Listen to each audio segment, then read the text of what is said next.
Қалайсың апай? Жақсы шүкір деп, сол өзің қалайсың? Апай уже кеш болып кетті ғой, бәрі қайтып кетті, прям беріліп кетті ғой, не істеп жатсыз? Просто мына жаққа бір есеп жібергенде жаңа чатқа, соны қарап отқан бар, қызық есеп екен өзі. Қайсы, қандай есеп апай, мен де көрейінші?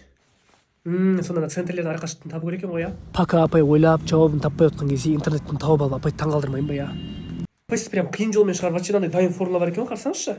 Жалпы үшбұрышқа сырттай және іштей сызылған шеңберлердің центрін табатын бізде Эйлердің теоремасы бар. Дайын формула d квадрат тең r квадрат минус 2r көбейту r деген. Гипотенуза 5 болады.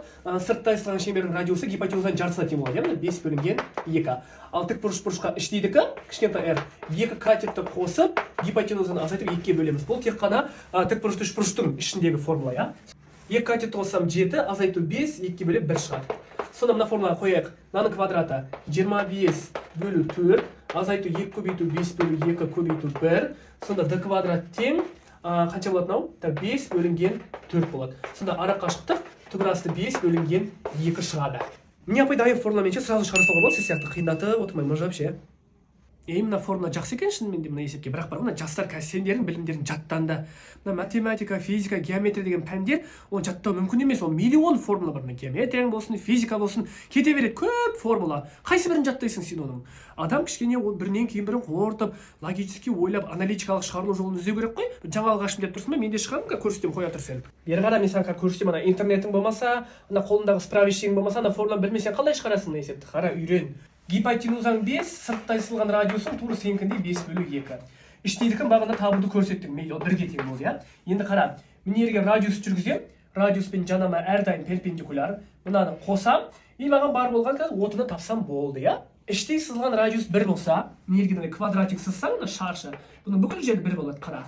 Мына катетің 3, мына 3-ті өшіріп тастаймын енді. Мына жері 1 болса, мына жері 1 болса, мына жерім 2-ге тең деген сөз. Нүктеден жанасу нүктелеріне дейін қашықтықтар тең болады, мына жерің 2 болса, мына жерің мына тура сонда 2 болады, мына қара.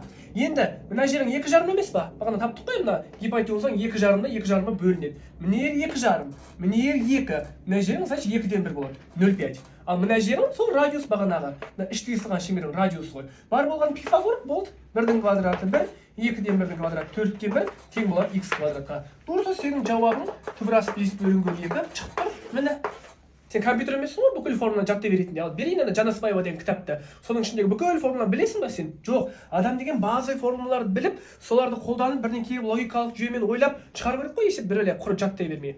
Апа, негізі дұрыс айтасыз, бүкіл формуланы жаттай беру невозможно үшін менде. Кешіріңіз.